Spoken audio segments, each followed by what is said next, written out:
So, clear table, only the necessary items. Entremet first, petit gâteau second. Entremet graded.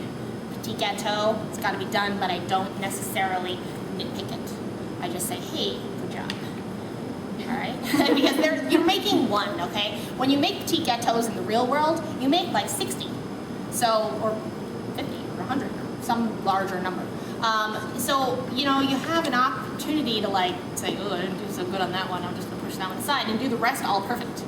When you only have one, it's so small and there's so many things that can happen, I don't feel like it's fair. So this is your main component graded. And I have the grade cards that I will snip up for you guys to look at. I'll just put them out on the corner, and I will tell you now that there's a amount that is taken off for each issue, and I'm gonna literally spell out all the issues right now. And then also, the next rubric for the next Entremet gets a little harder, a little harder, a little harder, a little more points come off for every issue. I will always have those available for you to look at to make sure that you know what to look for before you do it instead of after. And those are always open to discussion. I find that visiting each one of you to tell you guys things you probably already know takes a long time. So I'd rather write them down, have you look at them, and then ask questions as necessary. But don't ever feel like you can't come and ask a question, because really, that's what it's about. It's about the learning process, right? So, all right, I'll stop. Do your work, chef. All right, so I'm gonna start with the plaques that go around the outside edge. I just think that's the most convenient thing to do. So, my textured squares here. Always, of course, wearing gloves. Just gently peel this textured mat away. They should be relatively shiny at this point. It's cool-ish in here, so. We can also turn the ovens off at this point, so. Yeah. Tap. These you can wash gently in the sink, and then we will, like, literally dry them with paper towels as necessary. So find the spot on your Entremet that looks the worst. You're going to start there. I'm going to start right there. It's usually where the spatula comes out, that you always get a little mark there, so pick out your best plaques. And we're going to do 12, so you have to do it sort of like a clock. So starting in the back, actually I'm going to turn this around and try and do it so you guys can see without messing up.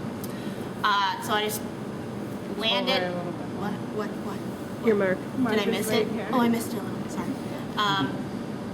Rest it up against the gold, and then just tap it to the glaze. It should stick. You don't have to jam it in there. Just tap. And then direct opposite with the next plaque. Now, if you have square plaques, you don't have to worry about what side's up and down. But if you look at them all, and they're all a little bit more rectangular. Just make sure they're all going the same direction. Also, your pattern. If you have like the pattern that has the lines going up and down, you should probably choose either sideways lines or up and down lines and keep it consistent all the way around. All right, it's all about the visual appeal. You want to be consistent whatever you do. With the marbleized and this swirly pattern, I don't really think there's one way or another that's going to make a difference. So once you do the first two, go on to the second two. Same technique, and it is easier to do it right in front of you, so I'm going to continue in that fashion.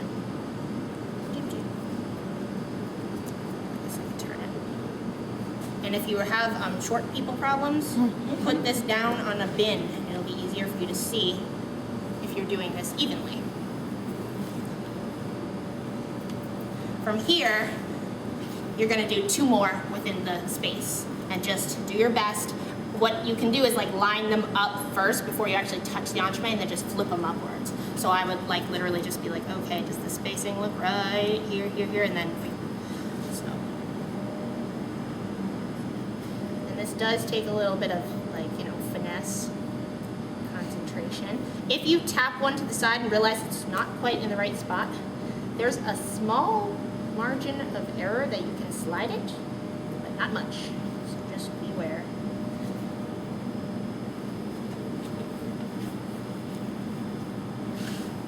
And continue on. These should be touching the cardboard. They shouldn't be floating in the middle of your Entremet.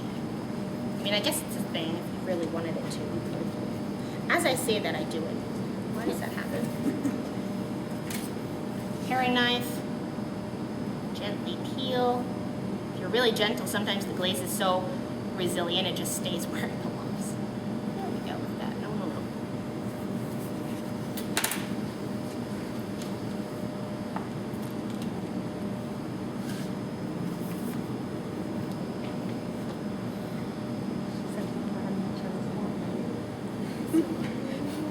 What's Are wrong? you like drawing some wall? What's wrong? She like drew a plot. Oh, well, you know what? No, I Whatever wanted works to make for sure you. I put them right, okay? And you know what? If you really have a hard time with the visual, you No, take that's a the way I should marker put 'em down. and you just mark your turntable and just try not to move your entremet. And if you center your entremet, that also helps. So, you know, whatever is going to make it work best for you. I don't like technique is technique. You know, set yourself up for success. That's what you need to do. Entremets are a very picky little endeavor, so attention to detail is huge. And I'm not going to lie, I will nitpick them apart to a certain extent. I mean, obviously there's room for error and learning and all that, but little things like that's a pretty simple process, putting them evenly spaced. So I will look at that pretty closely. So from here, then you can pick your front, and that will change depending on, you know, what you think looks nice. And, so then I'm going to start garnishing. Now, there's a couple different ways to do this. I'm going to show you the easiest way. It might seem a little complicated at first, but you'll get it. So I'm going to garnish to either the back left or the back right. Entremets, you don't usually garnish in the middle. You kind of hang it to the back left, hang it to the back right, and it's really a personal preference on what side you go on. I don't know if you remember in your cakes class when we did like the rose cake with happy birthday. You had like that rose spray, and it always happened to be on the back left because that's where the writing would go on the bottom right. So it's kind of the same idea. You want to leave enough space that if should someone want to write on it, which I kind of hate because I think it's an entremet, it shouldn't be written on, they could, but not so much space that you're like, well, there should be something there, you know, like, oh, it's missing garnish or something. So back left or back right, you can choose. I oftentimes don't choose until the very end because I am going to start by garnishing it in the straight back. And just bear with me and I'll make that all clear as we go through. So starting with your triangles, you're going to work with triangles first, peeling off the acetate gently. If you find that they don't have a shine as they come off the sheet, you can put them in the fridge for like 2 minutes and then pull them, but that shouldn't be an issue. Pick out your nicest ones. Nice tips, right? I had mentioned that earlier. Tips, tips, tips. And I'm going to start 2 inches in from the edge, approximately, give or take. I don't have a ruler with me, but, you know, approximately. You don't want to be so close that it looks like everything's falling off or too far in where you end up in the center by the time you're done. So about 2 inches, and I'm just going to slide this in at a very slight angle backwards. My next one goes in overlapping. If I did this backwards, I would break everything. I'm sorry. So I'll turn it around. Really close, all right? No, you don't need an inch in between each one. They have to be touching. And at a slight angle to the right, I'm going to make somewhat of like a crown. And then the last one at a slight angle to the left. And all 3 of them are like literally overlapping. All right, so if I even, you're looking for bases tight to the center, tips splayed out in a nice, like sort of fan-like fashion. Now you don't have to do a crown. You can start here and go 1, 2, 3, or start in the center and go 1, 2, 3 to the left, or start a little off center and go 1, 2, 3. As long as it's a nice like fan with a nice tight base, you're okay. All right. And there's not only one way to do this. Once you've done that, you can move on to the wispies. Now these are probably they're going to make you cry a little bit. I'm not going to lie. Or at least get really frustrated. But it's part of the learning process, learning how to deal with frustration. So, notice my angle is rather slight. If it starts to sag down on you, that back one, kind of give it a little push and everything kind of stays where it belongs. I don't really know why that's so hard to do today. And the insert is a lot firmer than the mousse. So you might find that you go down a certain way and then you just sort of hit a roadblock. That's the insert. So sometimes you just have to wait it out and wiggle it in a little bit. Push comes to shove, paring knife, cut a slit where you want the garnish to go, and then go in with your garnish. Not usually necessary, but could happen. So there it is. So I have my nice 3 tips. Now I'm going to work with these little guys. Your best bet is a mini offset spatula. Starting at the little spear base type thing, just slide to the outside edge. I do have tweezers, So you guys can handle these with tweezers to stick them in if you feel like you have hot hands and that's gonna be a problem. I'm gonna use a couple of both sides. And as long as you have something that is almost a tip, I'm happy. I mean, this is so thin, there's no possible way I'm getting that off the parchment. But as long as it snaps, like, I don't want it to snap there, you know what I'm saying? I want it to snap like within a half an inch to the end where it's the thinnest. Then it still looks like it's a tip. This one, I got lucky and it released on its own, so that's kind of nice. But if it breaks here, clearly that's not a full, you know, like, but at the same time, I require every piece of garnish. So everything I do, you guys will do, especially today. You guys get a little more freedom as the class goes through. Today it's gonna be kind of like, this is what you do. So even if your wisps aren't great, put them on, all right? Take pictures without them if you want, but put them on for your grade, because anything that's required that's not there is deduction of 3 points right off the top of your entree. So you start with a 12, which is like an 80, and it goes down from there. So you don't wanna start there for no reason other than you just decided not to put something on there. So make sure you have what you need. So release as many as you think you're gonna need, as many as you think you're gonna break before you need. And gently, my suggestion, try not to touch them too much if you have hot hands, so just pick them up and place them. I have the coldest hands in the world, so I got lucky. Hold it somewhere in this neighborhood, rest it up against the triangle using your paring knife, push the little sphere up against the triangle and eke it down into the glaze. And I will do that backwards a couple times for you guys so you can see. But that kind of helps to like push it in instead of just taking the wisp and going and then having it crack on you. It's really thin. I will attempt to do that backwards. See how I go. Don't be nervous, it'll be fine. So, this is a little awkward for me.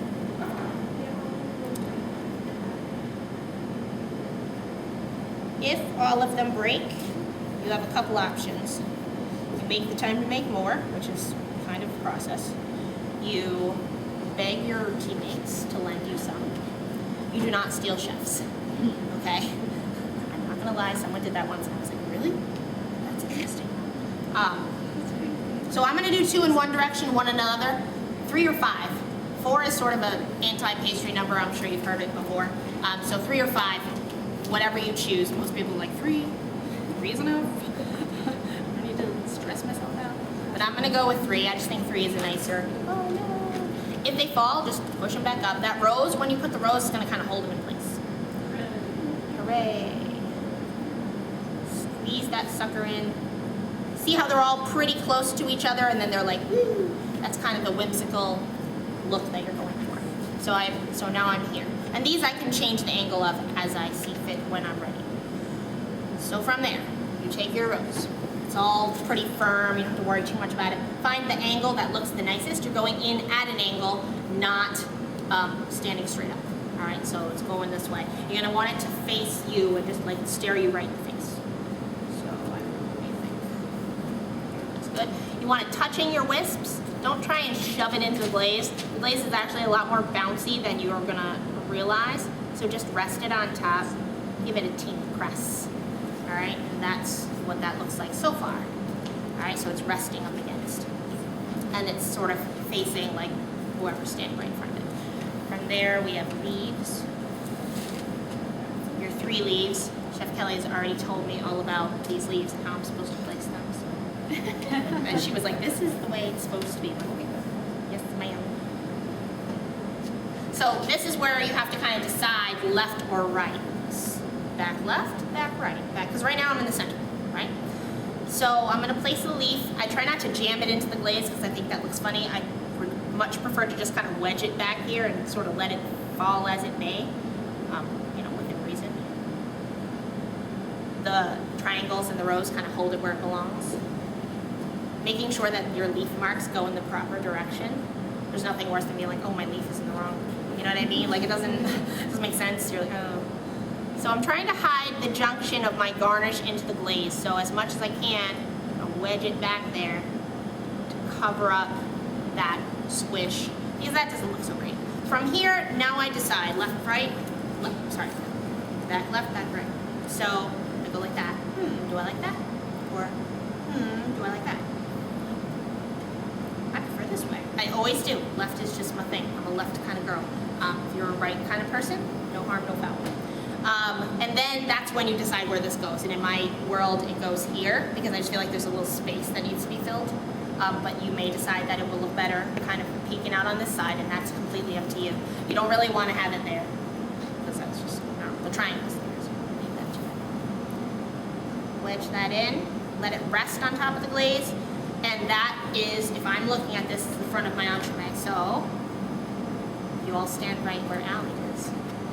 That's the front, okay? You don't want the garnish staring you in the face for the front, all right? You kind of want it off at a nice jaunty angle. It looks a little nicer, you get a little better perspective, all right? Get your nose. So there it is, pretty nice, huh? All right, I'm not gonna garnish my petit gâteau right now. I am going to just garnish it later and you guys can peek at it and get some inspiration. You guys do what you feel. My only suggestion is don't go crazy on using all the other garnishes we made because we do need those for later in the class. You can use one or two, it's fine. But I usually just use leftover wispies, leftover triangles, and some cocoa nibs or something. I still have the tray running around. The leftover garnishes after you do your petit gâteau, they will go back in the cabinet. I would like it if you guys could make sure that anything that's usable stays nice and neat on your tray, and anything that is broken or not usable, you put back into scrap buckets so we have stuff to temper with tomorrow. Like the wispies, you don't need them again. You can use them again, but you don't need them. So if they're all broken and you're just not having a good time with them, just put them in the scrap bucket and forget